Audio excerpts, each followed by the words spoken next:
안녕하세요 여러분, 재테크하는 월급쟁이입니다.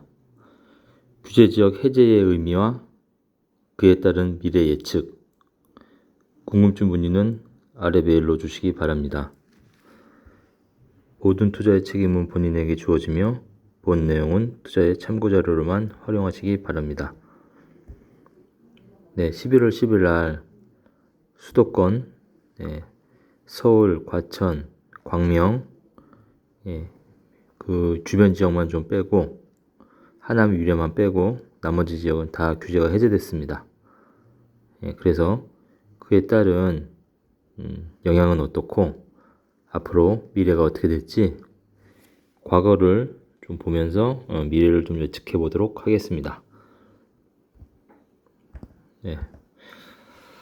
조정지역에서 비조정지역으로 해제되면 아파트 매수하게 됐을 때 유리한 점을 좀 간단하게 정리를 해드리겠습니다.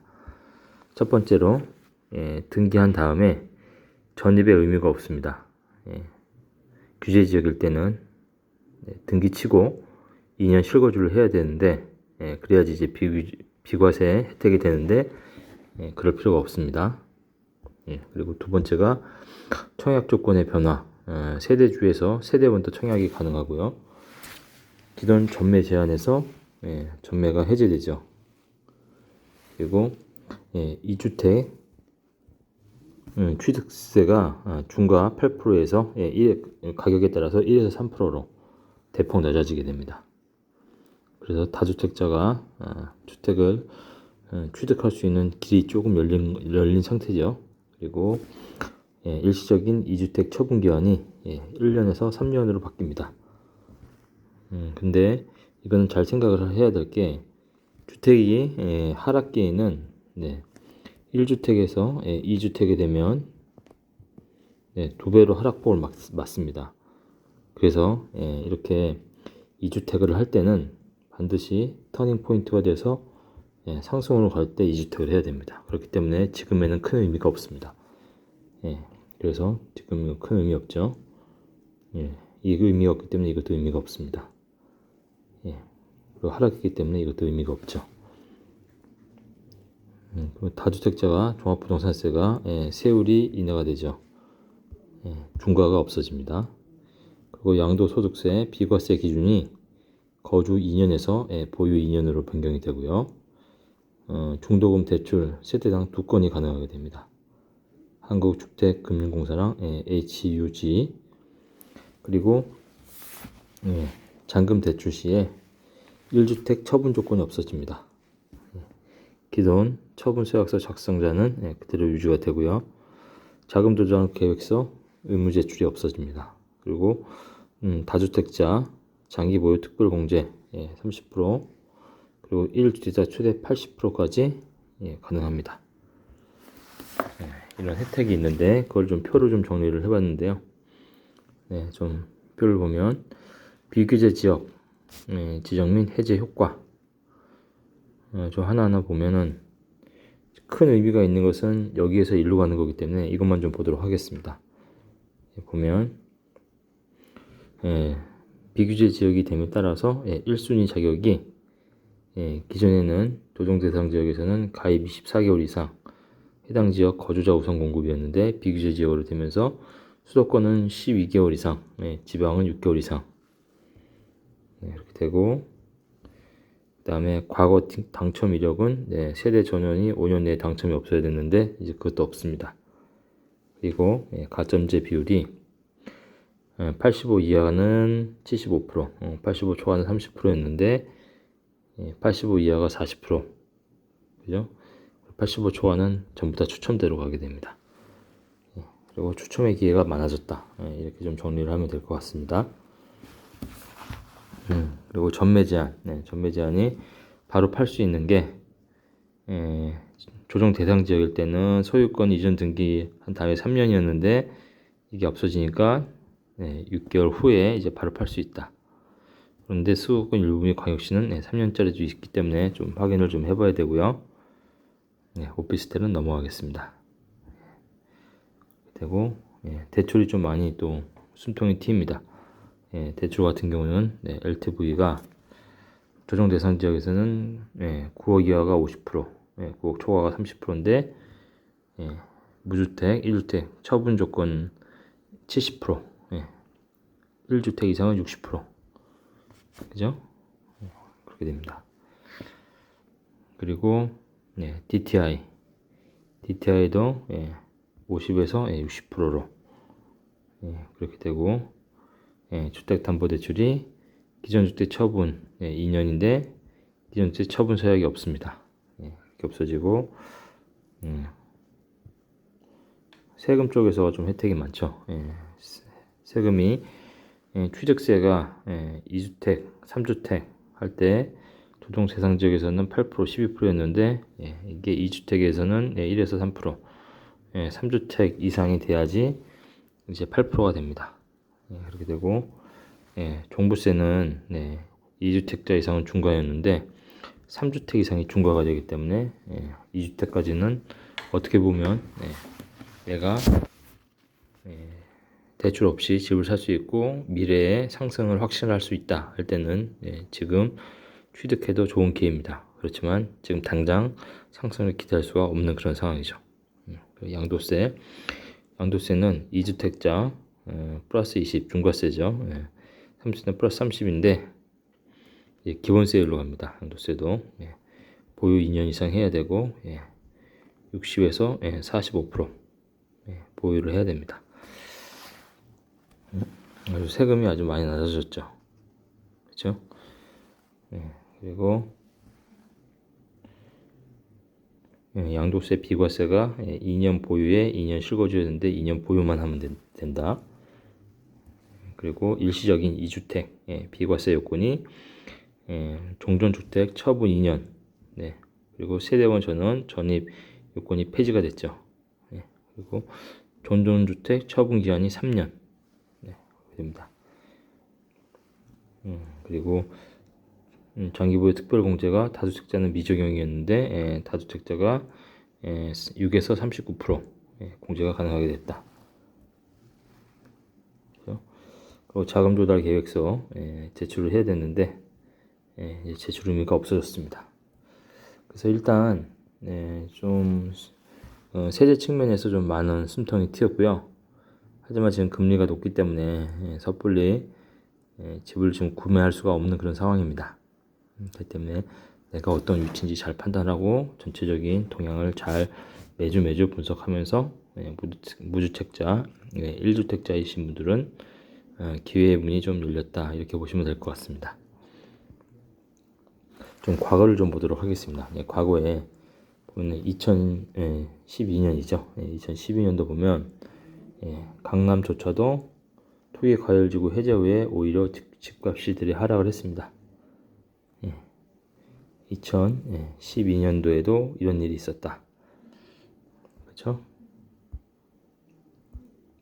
본격적으로는 2013년, 14년부터 이제 슬슬 이제 올라가기 시작했죠. 2014년부터 이제 조금씩 올라가기 시작한 거죠. 2013년도에 최하락 바닥을 찍고, 그러면 저희가 9월 26일 날 올해 수도권 일부 지역을 규제 지역에서 해제를 했습니다. 조정 지역에서 해제를 했었는데 동두천이라든지 파주라든지 그리고 평택 이렇게 했는데요. 제가 보기에는 지금 수도권이랑 가장 흡사한 지역이 평택입니다. 그래서 평택을 9월 26일부터 지금 11월 13일 기준으로 해서 가격이 어떻게 변했고 매물 추이가 어떻게 변했는지를 파악하면 앞으로 이 조정지역 해제에 따른 효과를 알 수가 있습니다. 왜냐면 평택 같은 경우는요, 지금 삼성전자가 그 일자리가 앞으로 7만 개 이상 들어오죠. 엄청나게 큰 대단지 공장을 짓고 있고, 또 유동인구가 많이 유입이 되고 있습니다. 전입이 많이 되고 있고, 그리고 GTX A랑 C도 지금 연결하려고 그렇게 하고 있기 때문에 어떻게 보면 평택이 굉장히 호재가 많은 도시인데, 평택을 9월 26일 날 해제를 했는데 어떻게 지금 가격이 변하고 있는지 한번 보도록 하겠습니다. 평택 같은 경우는 9월 26일 날 해제를 하고 나서 보면 파란 게 매물입니다. 매물은 한 5% 정도 감소가 됐습니다. 5% 정도. 실제 한 6천 개에서 실제 한 6천 개에서 한 5,800개 정도로 줄었기 때문에 5,732개죠. 정확히 하면. 그 때문에 한 5% 정도 감소를 했고요. 대신에 전세 플러스 월세를 합쳐서 약 한 25%가 증가를 했습니다. 25%. 전세 플러스 월세를 합쳐서 약 한 4,000개인데요. 그 이전에는 약 한 3,200개, 3,100개 정도였습니다. 그때는 전월세가 많이 증가했고, 가격도 보면 최근 5년 데이터를 보면 급격하게 하락을 하다가 9월 26일 날 이후부터는 하락폭이 다소 좀 완화되었습니다. 정부가 좀 원하고 있는 방향이죠. 그래서 예를 들면 고덕 국제 신도시 제1풍경채가 어떻게 보면 제일 대장 아파트라고 할 수 있는데 1022세대 보면 작년에 거의 한 9억까지 육박을 했습니다. 그죠? 거의 보시면 한 8억을 이제 넘어서서 9억까지 이제 육박을 하고 있었는데 이렇게 조정을 맞으면서 지금 9월 26일 날 발표한 날이죠. 해제한 날 6억 5천에 거래가 됐습니다. 그래서 약 한 25% 정도 떨어진 상태에서 거래가 됐는데 그 이후에 좀 변화를 보면 6억에서 7억 5천까지 거의 지금 좀 정체가 돼 있다. 이렇게 떨어지던 게 끝에서 이제 이렇게 놀고 있죠. 그래서 조금 더 봐야 되겠지만 특히 이 평택 지역은 삼성전자 사람들이 많기 때문에 소득 수준이 굉장히 높습니다. 그래서 부장급들은 거의 보너스까지 합치면 연봉이 거의 한 1억 8천 정도 되고 사원들도 한 1억이 됩니다. 그렇게 고연봉인데도 지금 아파트가 반등하지 못하고 그쵸? 여기에서 하락폭만 좀 줄이는 수준. 어떻게 보면은 평택이 웬만한 뭐 수원이나 뭐 이런 데보다 더 소득 수준이 높은 사람들이 많습니다. 그래도 지금 반등은 못하고 있다. 반등은 못하지만 하락하는 폭은 좀 줄었다. 이렇게 좀 판단을 하시면 될 것 같습니다. 지속적으로 좀 봐야 되겠습니다. 그리고 고덕 신도시 자연 N자이도 좀 똑같습니다. 자연 N자이 같은 경우도 보면 작년에 거의 9억까지 육박했죠. 9억까지 육박했다가 보면 9월 21일 날 6억 1천까지 거의 한 30%가 빠졌습니다. 30%가 빠졌고 근데 9월 26일 날 대책을 발표하고 나서 지금 가격 동향을 보면 6억 5천, 6억 6천, 5억 9천 가격 하락폭이 이제 거의 줄었죠. 여기서 이제 정체되어 있습니다. 반등은 못하고 있죠.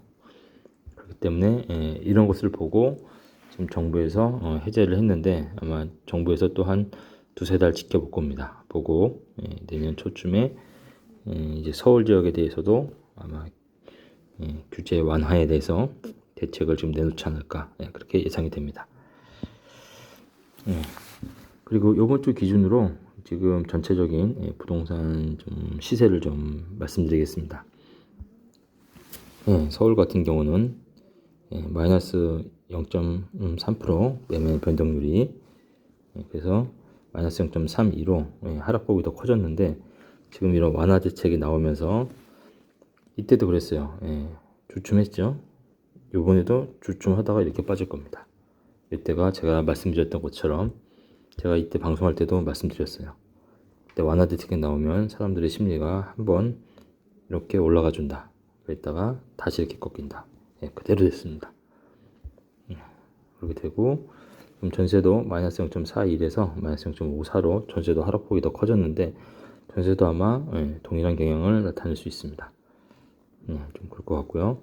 경기도도 마이너스 0.41에서 마이너스 0.39 전세가 마이너스 0.52에서 마이너스 0.66. 그래서 이번에는 아마 이렇게 한 2, 3주 정도는 잠깐 반등할 수 있다. 그 정도 알아두시면 좋을 것 같습니다. 전국 시도별 아파트 매매 가격 주간 변동률을 보면 전국이 마이너스 0.3인데요. 대전, 세종이 마이너스 0.6으로 가장 낮고, 경기도 마이너스 0.39, 서울도 마이너스 0.32로 매매 가격이 계속 하락하고 있습니다. 매매 서울 전주 대비 마이너스 0.32인데요. 하락폭이 가장 큰 곳이 송파 마이너스 0.82죠. 송파가 가장 크고, 그 다음에 강북, 성북도 마이너스 0.59, 마이너스 0.49로 커지고 있습니다. 아마 한 3, 4주 정도는 이 하락폭이 좀 줄어들 겁니다. 줄어들었다가 다시 떨어지는 경향을 나타낼 것으로 예측이 됩니다. 좀 지켜보도록 하겠습니다. 그리고 경기는 전주 마이너스 0.39, 인천도 마이너스 0.41을 하락했다. 그 중에서도 하락폭이 좀 큰 지역들을 보면 성남, 중원구 마이너스 1.53. 성남 중원구는 지금 특히 입주 물량이 많이 있죠. 그래서 계속 떨어지고 있고, 성남 수정구, 안산, 상록구, 김포 다 거의 1% 이상 주간 변동률이 떨어지고 있습니다. 서울도 보면 전세 가격을 보면 서울의 전세 가격이 마이너스 0.54로 하락률이 엄청 큽니다. 그리고 인천을 제외한 5개 광역시 마이너스 0.27, 울산 마이너스 0.16, 광주 마이너스 0.2, 대전 마이너스 0.21, 부산 마이너스 0.26, 전부 다 마이너스로 돌아서고 하락폭도 키우고 있습니다. 그래서 전세 가격 전주 대비 마이너스 0.41입니다. 전국적으로는 수도권이 마이너스 0.6, 그리고 5개 광역시가 마이너스 0.27. 이렇게 전세까지 떨어지면은 절대 매매값이 반등을 할 수가 없습니다. 아마 규제 지역이 해제됐기 때문에 매매값은 약간 반등할 수 있고, 이 전세값도 하락폭이 아마 다소 줄어들 것입니다. 하지만 이렇게 갔다가 아마 다시 이렇게 금리가 떨어지지 않는 이상은 계속 이렇게 갈 것으로 예상이 됩니다. 그리고 전국 시도별 아파트 전세 가격 주간 변동률을 보면 전국이 마이너스 0.41인데 세종 경기가 마이너스 0.86, 마이너스 0.66으로 가장 큽니다. 전세 가격 변동률 서울 마이너스 0.54에 강서 마이너스 1.37, 송파 마이너스 1.17, 강북, 동대문, 마포 다 마이너스 1 이상이죠. 그리고 전세 경기 인천도 경기가 마이너스 0.66에 인천이 마이너스 0.51인데 성남 수정구, 고양, 과천, 안산 거의 다 마이너스 1.5% 근방입니다. 전세 가격이 이렇게 떨어지기 때문에 매매값도 계속 떨어집니다. 그리고 매도자 동향지수 서울이 18.7입니다. 서울이 계속 우하향하고 있죠. 100일대가 매수자가 거의 동등 수준일 텐데 18.7은 매도자만 많고 매수자는 없다는 얘기죠. 경기도가 12.5, 인천이 7.7. 이제 거의 2012년, 13년도 수준까지 거의 왔습니다. 2012년, 13년도에는 거의 10 언더였죠. 거의 이제 이게 계속 지속되면서 가격이 하향 안정화가 돼야 됩니다. 5개 광역시도 지금 보면은 계속 우하향하면서 지금 다 10 언더입니다. 굉장히 안정되어 있죠. 이 규제를 풀었지만 금리가 계속 올라갈 거기 때문에 쉽게 접근을 하지 못합니다. 맺은 말입니다. 곁에 있어 좋은 사람. 지금 보고 싶은 사람이 있다면 만나러 가세요. 평소 바빠서 볼 수 없었던 친구, 언제든 볼 수 있겠지라는 마음으로 한동안 못 본 가족들, 보고 있어도 보고 싶은 사랑하는 사람, 잊지 못해 다시 돌아오길 바라는 한때 사랑했었던 사람, 지금 문득 떠오르는 사람이 있다면 연락해서 보고 싶다고 말하고 만나세요. 주고받는 문자 말고, 목소리만 들리는 전화 말고, 얼굴을 마주 볼 수 있도록 떠올려 볼 수 있는 사람, 당장 보고 싶은 사람이 있다면 그 사실만으로도 행복합니다. 오늘 방송도 도움이 되었다면 구독과 좋아요 부탁드립니다. 감사합니다.